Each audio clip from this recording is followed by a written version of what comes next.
भला मोठा दगड पहाटेच्या सुमारास पडला असेल. एवढा भला मोठा दगड आहे की रस्त्याला भेगा पडलेल्या आहेत. घाटमार्ग खचण्याच्या परिस्थितीत आहे. हे आपण पाहता ह्या दृश्यात किती भला मोठा दगड आहे हा. आणि पडलेल्या भेगा सुद्धा पाहू शकता. त्या घाटात एकेरी वाहतूक सुरू आहे. त्यामुळे पडलेल्या भेगा आपण पाहत आहात.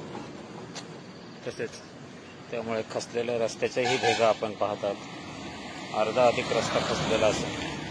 त्यामुळे भला मोठा खड्डा निर्माण झालेला आहे. त्या घाटमार्गाच्या सुरक्षेचा प्रश्न ऐरणीवर पुन्हा मुद्दा आलेला आहे.